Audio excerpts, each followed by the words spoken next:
After a major awakening, after you leave a harmful relational system or begin to see through manipulation, there is a strange and painful quiet.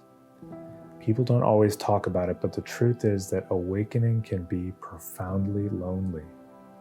Friends don't understand, family feels distant, and even your old spiritual groups might no longer fit. Today, let's talk about surviving that spiritual isolation, or what I call the Eclipse Phase, without backsliding, and how to hold this emptiness as a sacred part of your path. If you'd like a tool to help protect your energy while you navigate this stage, just comment below, give me the guide, and I'll share my top 7 energetic boundaries for awakening empaths.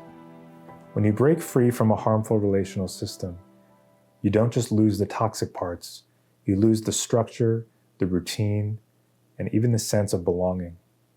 It's normal to feel abandoned, rootless, or invisible in this moment. You might question if leaving was a mistake, because isolation can feel even more painful than staying. This is part of why so many people get pulled back, not because they want the harm, but because they cannot tolerate the void that follows. That void is the eclipse, a place where your old life has gone, but the new one has not yet emerged. When I went through my own eclipse, I felt completely alone. I wondered if anyone would ever understand me again. The relationships I built around my former identity fell away. My phone was silent, my rituals felt empty, but the more I stayed with the discomfort, the more I began to sense a new root system growing, one built on authenticity, not performance. In the sovereignty sequence, we hold this phase gently because the eclipse is both a grief and an initiation. Isolation after awakening is not random. When you wake up, you are no longer compatible with the energy that used to surround you. The roles you played, the fixer, the caretaker, or the peacemaker, dissolve, and the relationships built on those roles lose their hold.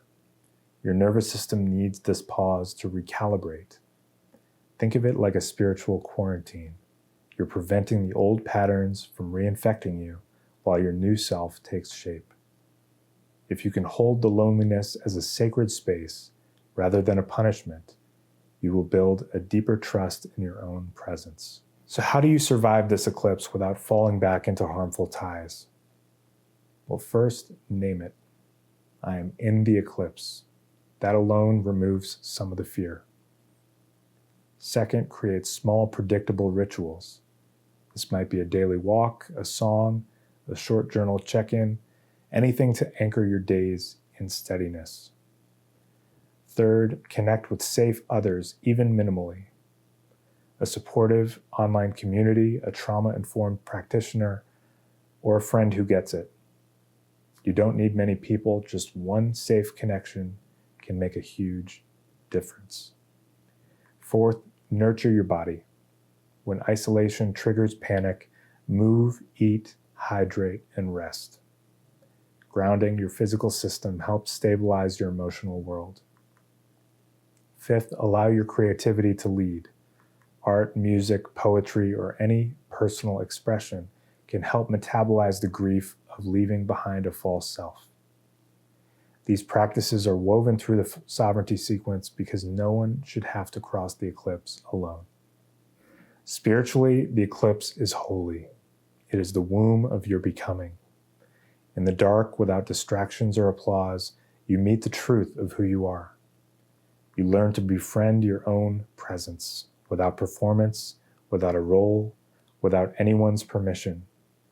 That is how a new sovereign identity is born.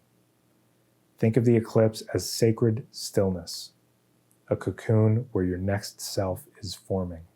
If you're in this eclipse moment, please know you are not failing, you are transforming. The sovereignty sequence is here to help you move through this stage with structure and compassion so you don't abandon your progress in the name of false comfort. If you want a simple place to begin, just comment below, give me the guide, and I'll share my top 7 energetic boundaries to help you protect your new growth. The eclipse is not exile, it is initiation.